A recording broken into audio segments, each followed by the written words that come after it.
In this video, we're gonna be covering 3 finishing hacks, quote unquote, that you guys can use to instantly increase your ability to score around the rim. So all 3 of these tips are going to be things that you can pretty much immediately implement and start to work on. These are more concepts and techniques and tactics. That's all, folks. As opposed to actual skills, so a little bit easier to implement once you guys kind of understand them. So first tip that we're gonna get into is using your offhand more effectively when going to the rim. So a lot of people talk about using the offhand to get by the defender, but as we're getting into our finish, we can use this offhand to help us be more effective, efficient around the rim. So one of the ways that we can do that is if I'm attacking the rim here, defender on my hip, and we're in tight, I can almost use this offhand to keep their inside hand down. So not only is it gonna make it harder for them to block me at the rim, but it's gonna make it harder for them to jump, right? If they're playing defense here, they're going to try to use both arms to kind of swing and jump. So if this arm is held down, it's kind of hard for them to jump. So what you'll see a lot of times is when they're driving and they're able to do that, the defender barely gets off the ground and they're able to just get their finish. Another way that we can use this offhand, right, we're getting to the rim, is almost as like a shield, right?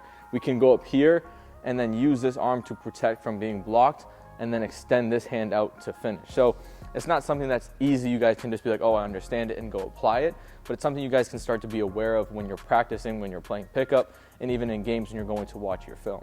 Gears, takes it all the way in. So the second tip that you guys can start to implement is changing speeds and slowing down as you guys get to the rim. So most players play at one speed, attack the rim at one speed, and that's full speed, right? A lot of people talk about changing speeds, being unpredictable off the dribble, but not a lot of people talk about changing speeds as we attack the rim. So a lot of what we're trying to do in basketball is be deceptive, right?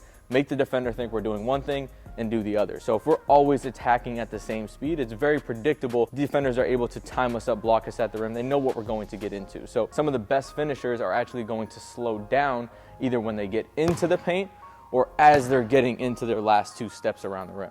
So this is really beneficial, especially we'll talk in terms of getting into the paint and then slowing down first to just make better decisions, right? If I'm full speed, I don't have as much time to make a decision, whether it's reading the rotating help defender, reading the lift. If I can get into the paint and just slow down for a second, keep that defender on my back and be comfortable, I have more time to make a decision whether I'm kicking out, whether I'm actually gonna get into my finish, or whether I'm gonna hit this guy right here. I'm just giving everything around me more time to develop and give myself more time to make a decision. Now, in terms of slowing down when we get to the rim, again, helping us be deceptive, a lot of what the defense is going to do is trying to time us up, trying to predict what we're going to do. So when we're able to change that, where we're fast and then we're slow, a lot of times the defense is gonna jump off the ground because they think we're going to continue at that same speed. So as they're coming down, we're able to go up, right? Making it a lot easier for us to get that finish. So being able to go from full speed, last 2 steps slow, and then also being able to go from slow and then right into quick. Being able to change speeds as we get into that finish. Teams experimenting with different lineups, different looks. Shea makes it look easy, sticks that ball way out there. So tip number 3 is improving our driving angle. So most players drive in a straight line, which puts them at a tough position to finish around the rim. So one of the main themes of the finishing course that we're dropping next weekend is a lot of times what makes great finishers is not what they do at the rim, but what they do before they get to the rim. So that has to do with our angles. If we're driving in a straight line, we're getting pushed out here. This is gonna be a lot tougher finish than if we do our work early on the ground before we get to the rim, and now we're able to finish here. We're just putting ourselves in a better position to get a higher percentage shot. So not only that, but improving our driving angles allows us to get and benefit from the first 2 points that we talked about, right? Improving our driving angles allows us to get into the defender and then utilize this offhand.